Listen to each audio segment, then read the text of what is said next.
Welcome back to the session on your Unit 5 Part 3. That is nothing but your file system implementation. So today I will most probably try to complete this particular unit. Okay, so basically we discussed about we have actually three parts in this. Okay, let me give an overview of this so that it becomes clear to people.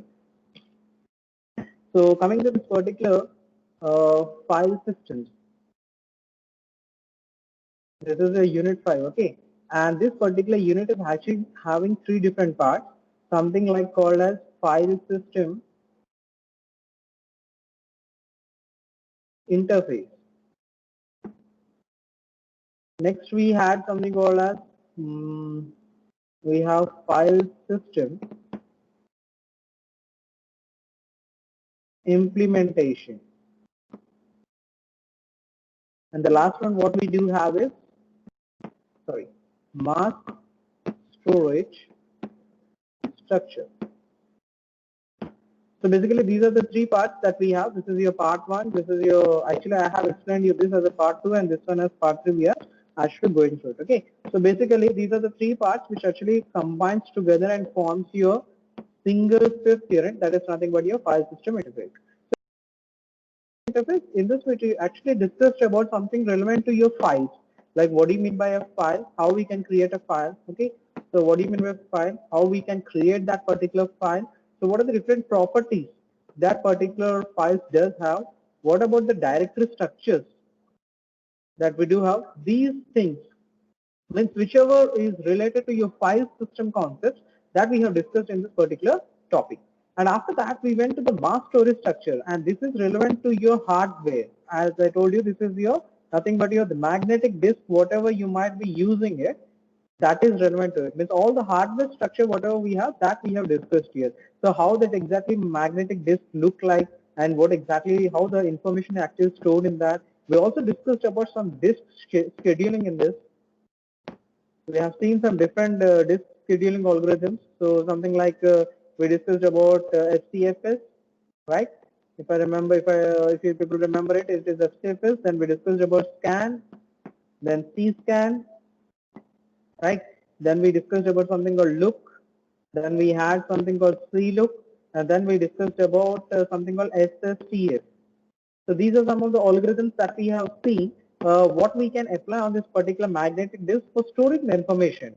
And we also discussed that this particular magnetic disk will be in the format of a platter, which will have consist of several tracks.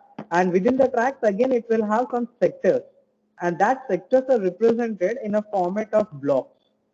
That is what we were seeing till now in our previous sessions like this. These are nothing but the sectors that we are representing in the format of a block for convenience. For our convenience sake, we are using it in this particular format. So all these things, whatever you people are seeing here, these are the blocks, and these blocks are allocated to for storing our files. Okay, and when we are allocating, we have seen some allocation methods that comes under your file system implementation. And in the previous session, we discussed about something called as allocation methods, right? So how we can allocate these particular sectors or the blocks, okay, of a particular disk to these particular files. Whenever we are creating a new file or whatever the existing file is there, we might be updating the content, and in order to store that, or how we can copy that information is actually going to be stored using. We have seen some methods in this, right? So we discussed about what are the different methods we have discussed here. So first one is I think contiguous allocation method, and after that we discussed about something called as linked allocation method, and finally we discussed about index. These three are most important as per exam point of view. And coming to this particular mass storage structure, how we can access this particular file access methods we have also discussed here. So that is nothing but your sequential access and direct storage access. And here when you are applying for continuous, we can apply sequential as well as direct. But whereas coming to linked allocation, we can apply only sequential. Direct we cannot do it because we don't know the internal blocks where the information is stored. If you don't remember, if you are not able to understand what do you mean by link, you please watch my previous video so that you can get a clarity related to it. And then finally index. Index is actually okay. It can be used for sequential as well as direct. And the best part here is that continuous will have external fragmentation problem. Okay, that will be overcome by this particular linked allocation. But even though index is overcoming the problem associated with link, but even though it is doing it up, still internal fragmentation will does exist. So I think you people are very much familiar now. What is the difference between a linked I mean, external fragmentation and internal fragmentation? I already gave you an example in the previous slide. I mean, previous video. You just watch that video so that you can get a clarity related to your external and internal fragmentation. And sometimes in the exam, they may be asking you, what is the difference between an internal and external fragmentation? So you should be in a position to explain these particular concepts. How exactly? With an example. So it becomes easy. Okay. So the example, if you explain it, it becomes easy. So you please try to provide that information. So since that we have, it's a very short session we do have. So within this particular session, so previous sessions we discussed about something called file system structures. Then we have completed. Then we had file system implementation. How we can implement the structure of a particular file in our hard disk. That we have seen here. In this we discussed about something virtual file systems, right? And then we have something called as directory implementation. So how we can implement the directory. So we have seen different type of directory structures in our what we call file system interfaces. And that directory structures, how we can implement that, we have seen a small information related to it, some knowledge we have tried to attain using this particular directory implementation. In the previous session, we discussed about something called as file.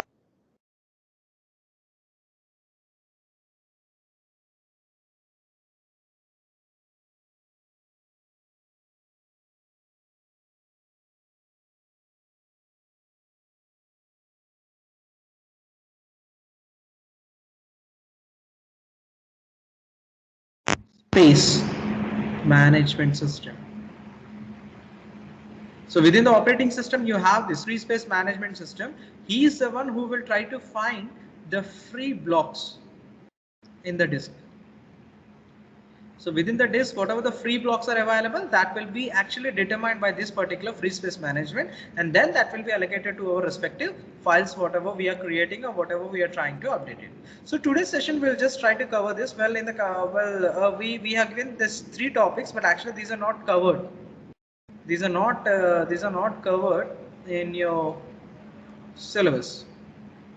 So anyhow, okay, so I will be just explaining about free space management till here, and we'll try to complete this. Okay, so if you people require it, if you people say that yes, you want to wanted to gain some knowledge relevant to network file systems or recovery and all, if you say, then I'll prepare a video related to it and I'll post it up. But for as per the syllabus point of view, we have till only free space management, and so today we'll try to complete this particular free space management. It's a very simple topic what we do have.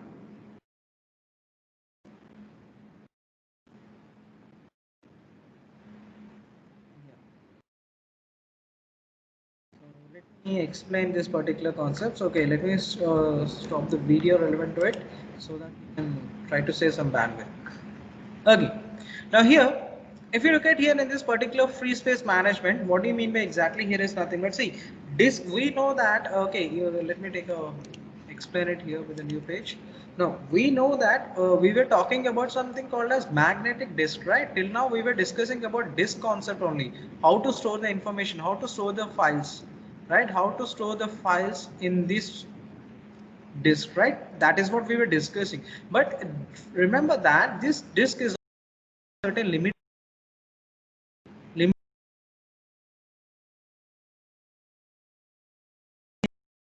of size. That is a limitation.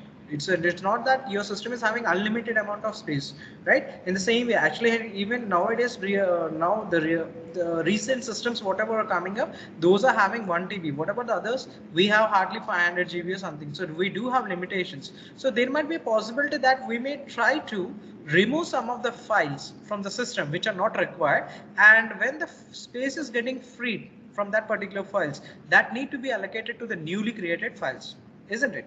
So since we have only suppose 500 GB, so we this 500 GB is actually filled, totally filled. Now you want to create a new file now, and that file you want to add it up. So definitely you need to remove some files. You need to remove some files which are not required, right? Which are not required. So in order to remove those particular files, what we are doing, we are simply freeing up the blocks, and that blocks we need to allocate to the newly created files, isn't it? This is what actually we are doing. So that need to be allocated. Now, since it has a limitation here, so definitely we need to keep a track of how many blocks are already allocated to the files and how many free blocks we are available, and whenever we are deleting any file, so blocks have been and that particular blocks how we can allocate to it. So for that we need to prepare a list. We should have some kind of strategy to maintain that record, that how we can means how many particular blocks have been allocated to a file, okay, how much are free available blocks we are having, okay, so whenever we are deleting a file, how many blocks have been freed up, and that how many we are again allocating to a new file, that we record, we need to maintain it. Then only the operating system can work fluently. It will have awareness regarding how many blocks are available, and based on that it will decide whenever we are creating a file whether we can allocate to it the space to it or not. So that is what actually working out in this particular scenario. So in order to do that, this particular free space management has come up. So in this, what is saying is that we will be using something called as free space system, free space list. You can see this terminology. This is the terminology people have to see here. So every file system, whatever we might be using, it will have a free space list. And what is the main purpose of that particular list is keeping track of how many available blocks or the clusters are available, and based on that allocating them to the files. And whenever we are deleting a file, we will be emptying that particular blocks. So that information will be stored in this particular free space list. Okay, now apart from that, since as I told you, we are creating a new file, we might be deleting a previous file, and we might be allocating that space. That information is also present in that. But how exactly this particular free space list can be maintained, I mean implemented within our operating system, means we have different methods here. We have different approaches, and using any one of the approach within our operating system, we can implement this particular free space list. So what are the approaches we do have here is nothing but the first one is bit vector. Okay, I'll be explaining one by one. These are very easy, very interesting. You just have to remember how it is working. That's it. You're not going to implement any kind of task or something like that. Only just have to remember how it works. The first one is bit vector, or we can also call it as a bit map. Okay, so map. So what is the best part of this particular thing is this free space list is going to use this particular approach, bit vector or bitmap. So what exactly this particular bit vector and bitmap is? Here, whatever the blocks we have, if you remember, the blocks whatever we are representing here like this, with like I have represented like this, right?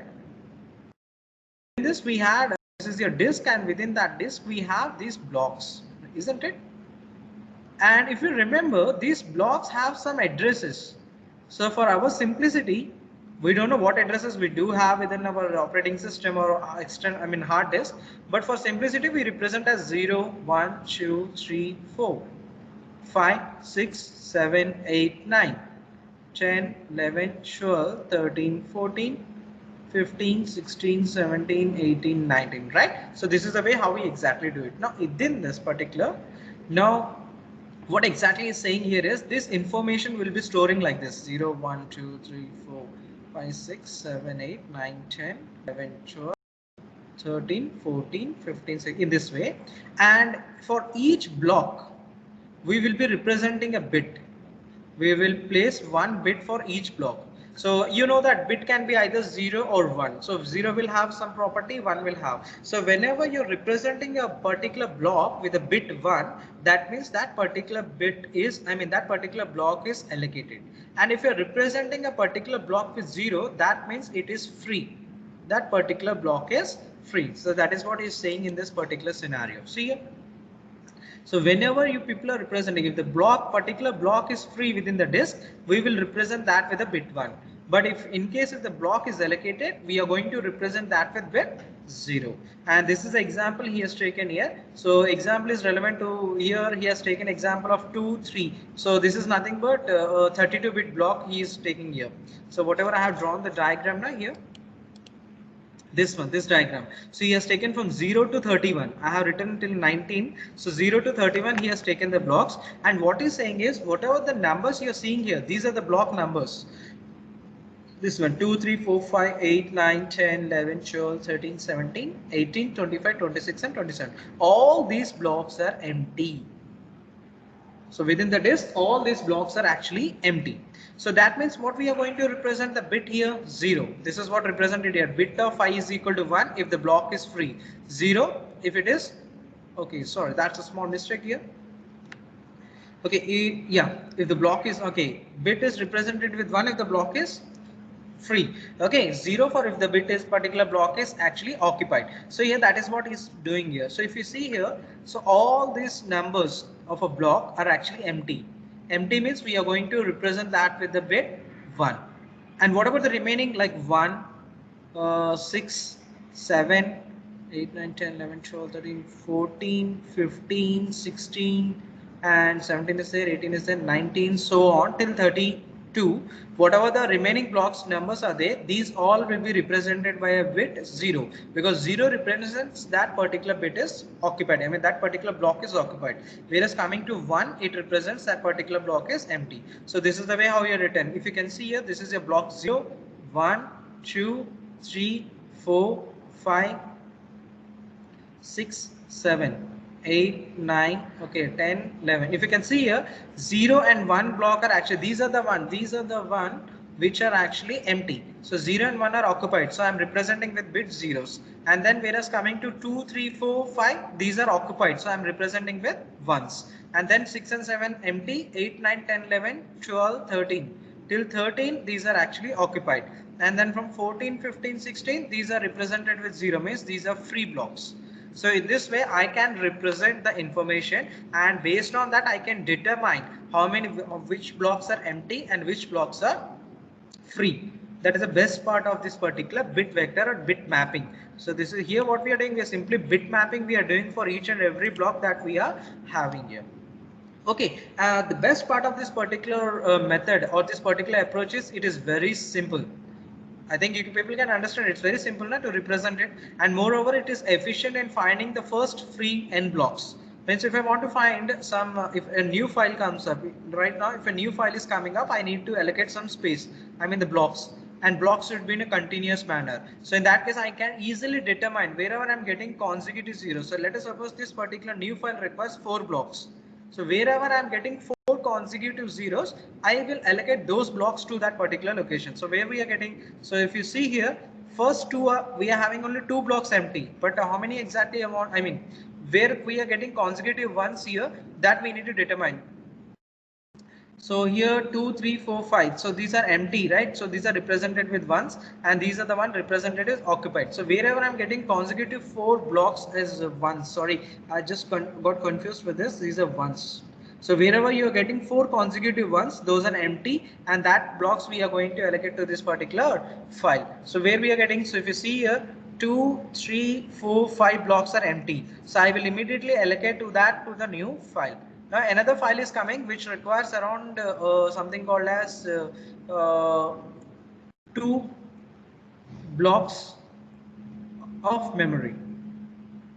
So can I allocate it? Yes, I can allocate. So these are already occupied. Now see, the 2, 3, 4, 5 are allocated to the new file. I will be representing that. I will be converting that bits into zeros. And wherever I'm getting again 2 consecutive ones, that I will allocate to the another file whichever has come recently. So if you see here, there are 2 consecutive ones. So I will allocate to another file, new file 2. I'll allocate it, and I'm going to represent that bits with zeros. So this is the way how I can determine and I can allocate the space. And whenever we are removing a file, now suppose these 3 blocks are occupied by one particular file. Now that particular file I have just removed it from the disk. In that case, what happens, whatever the memory is there, I need to take it back, and I have to allocate to some other file. So how can I do it? So these zeros will be represented with ones here. Means these 3 blocks are right now free, and they are ready to be allocated. So this is the way how we are actually going to implement your bit vector. So I hope it's very clear. There was a small confusion. You can overcome that. Simple. If you are representing a block number with bit 1, that means it is empty. But if you're representing a block with 0, that means it is filled. Okay, so based on that you can determine it. Based on that you can find the free space, you can allocate it, and based on that you can remove the particular file, and you can take back that particular block and allocate to some new particular file. So this is the way how it exactly works? Well, we can calculate how many block number, means block number if we want to calculate, how we can calculate. Like in the previous diagram, you can see that we have something called, okay, I will show you here. I have written something like this, yeah, 0. So 0, 0, 1, 1, 1, 1, 0, 0. So I said this is block 0, 1, 2, 3, 4. Okay, for our understanding, we have written it, we can easily determine it. But how the system will come to know which block is this? Suppose this particular block is occupied, right? 0 represents occupied. How can I determine which block is that? So now if you see here, this particular block is free. I want to allocate it, but I need to know which block is that. By looking at it, I can say it's block 3, but the system cannot understand that. How the system can find it out? So they have actually implemented a formula here. The formula is number of bits per word. So one particular word, how many bits are there, multiplied by number of 0 valid words plus offset of first 1 bit. So this is the formula basically used in order to determine the block number. So in order to determine which block number is free, okay, or which number is actually, which block is occupied, this is the formula which is actually they are using. Number of bits per word star, number of 0 value words plus offset of first 1 bit. And based on that, the system can determine which particular block is been occupied and which particular block is empty. The next approach what we have is very easy. This is relevant to your linked allocation method what we do have. Okay, so here I'll show you with the help of a diagram. What exactly he's going to do here, let me explain it. So in this particular linked approach, what exactly he means to say is, he is saying that what we'll do is, we will link together all the free disk blocks whatever we have. If you take the previous example, we have 3, 4, 5. These are empty, right? But if you take a bit vector or bit map, there we represented them with 1 for empty and 0 for filled. But here coming to this particular linked list, what is saying is, we will not be using that strategy. Here we are going to use different strategy. What is the strategy here? We are going to use small amount of memory. That memory will consist of a value called 2. That is a block number 2. This 2 is nothing but a pointer.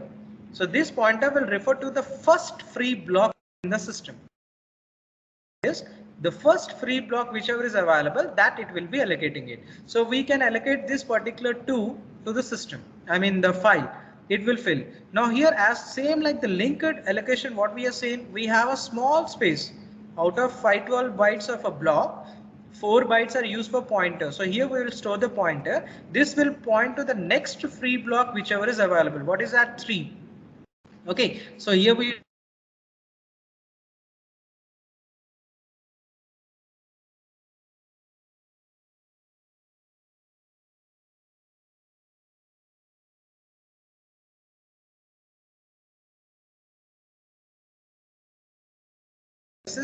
it uses a strategy of a linked allocation method, but it is a linked list to determine which empty blocks are available, which have been filled.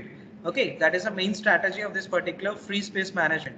Here we are not applying any strategy. We are just maintaining record of how many files, I mean how many blocks have been occupied, how many blocks we have free spaces, so that we can allocate to the new file. That record we are maintaining, and using the allocation method we will be implementing it. That's it. Okay, so let me explain this with an example. So free blocks, we are taking the previous example only. So these are the free.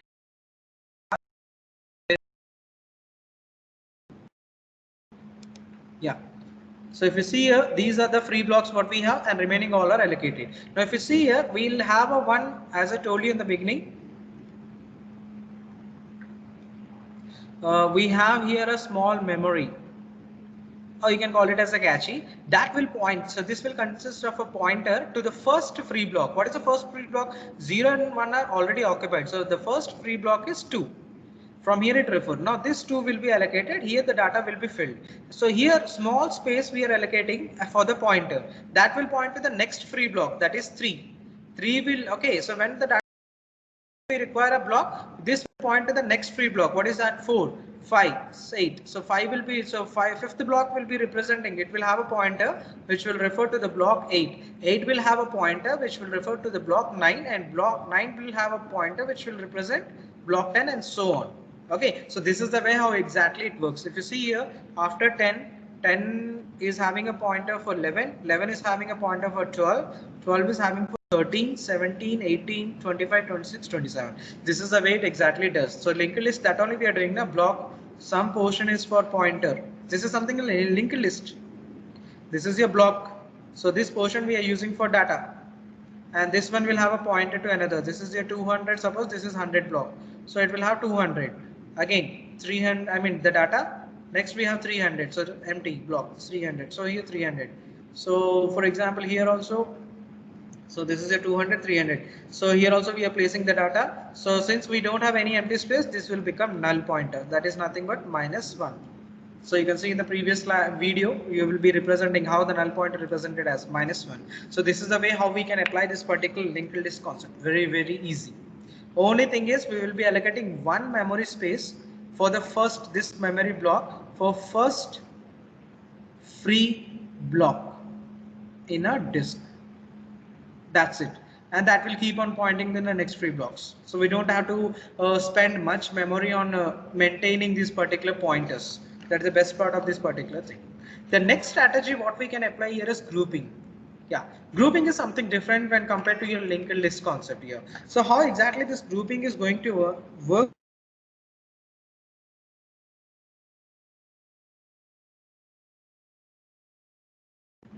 Okay, okay.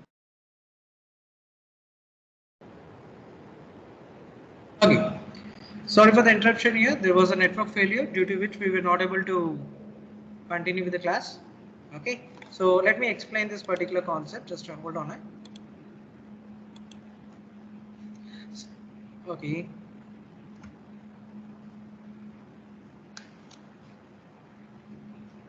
Yeah.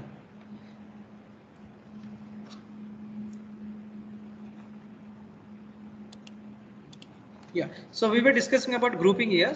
So within this particular grouping, what we are going to do exactly here in this particular grouping is nothing but we will be having, rather than in linked list, what we did, we actually stored information in one particular block. Okay, some pointer. That pointer refers to the free block, and that will represent to another one in a linked list format. Grouping is not that kind of case. Here, first we will determine the list of n free blocks, whatever we are having here. Among these n free blocks, the first one, whatever we are having here, so this will consist of information.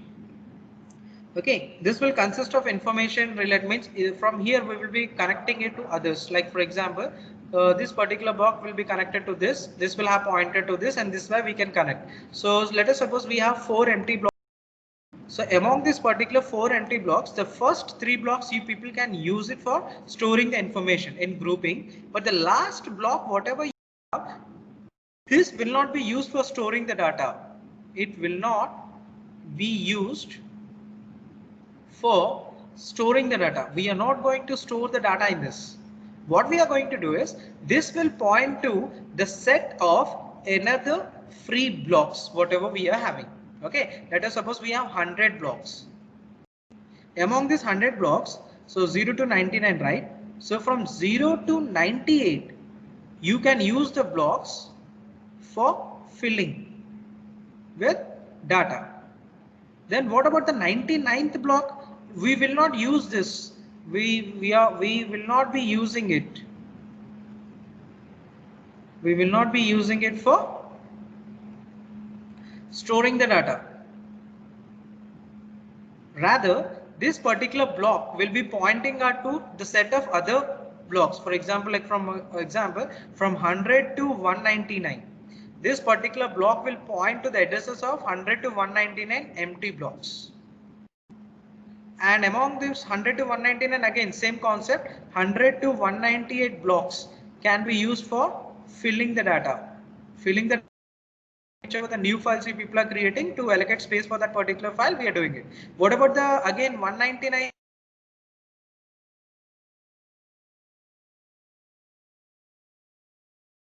Yeah. I hope it's very clear till here.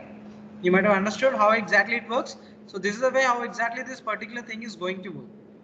Okay, so 199. So that will be represented into the set of empty blocks. So this way exactly this particular grouping concept actually works. It's very simple.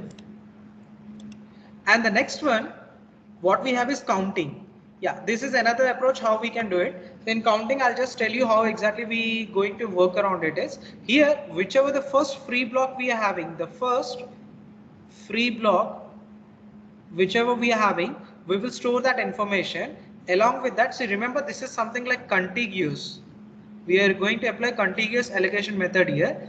So you know that in continuous allocation method, all the blocks nearby should be empty. So what exactly we used to do, whichever the continuously we have blocks empty, we used to keep the address of each and every block. Suppose 0, 1, 2, 3, 4, all these addresses will be stored within the system. But here coming to counting, what is saying is whenever continuous free blocks are available, you just remember the or note down or store the address of a first free block. So that is nothing but block number 0. Then what about other 1, 2, 3 and 4 addresses? Don't store them. Rather, you just provide, make a count of it. Means 0 plus 4, something like continuous memory allocation. What we used to do in a directory, we have a name of a file, the starting location 2, and followed with that we have a length, and that length is something like 3. Means what does that mean? We will start from location 2, and from location 2 3 blocks are provided to it, means all that are empty. So this is the way how we are going to determine. Here what is saying, the first empty block whichever is there, that you keep a count, the address of that particular block, you keep it in your memory. Along with that, just maintain the count how many relevant, means nearby neighbors or block are empty. Like for example 1, 2, 3, 4. So here 0 plus 4 means from 0 to 4 all the blocks are empty. But the first address whatever is there, whichever the block first block is there which is empty, that address you should know. Then only we can come to know that 0 plus 4 is how much? 4. So 0 to 4, all the blocks, whatever the blocks we have from 0 address to the 4th address, all those are empty. So then only we can come to know in this particular scenario. That is what he's saying in this particular counting thing. Okay. And the last but not the least is something called a space map. This is very much important. So here we are going to use something called as ZFS. Actually, this is a what we call Oracle. You people are very familiar with Oracle company, right? So he's the one who actually developed this file system. ZFS is nothing but a file system. Okay, we usually call it as Oracle's ZFS file system. Now within this, what he is going to do is, here this is used for, this particular file system is used for supporting large number of files. For supporting large number of files, very huge. You know, some trillions of data will be present in this particular. For that kind of system, this particular ZFS file system is actually implemented. But if you see that, we call it as metadata. Large amount of data is there, we call it as metadata. Now with the help of this, now using this metadata, it's very typical to apply this particular allocation methods, whatever we have discussed, whatever the allocation methods and the approaches we have used by this particular free space management for maintaining the information related to the free blocks as well as the empty, filled up blocks. It's very typical with this particular ZFS. To overcome that, what this particular ZFS file system has come up with is MetaSlab. Yeah, this is the one which they have come across. Okay, and this particular MetaSlab, what do you mean by this MetaSlab? Let me explain it. This MetaSlab, what exactly is nothing but it divides the space. Whatever the space is there, it divides space on the device, nothing but your hard disk device, into chunks.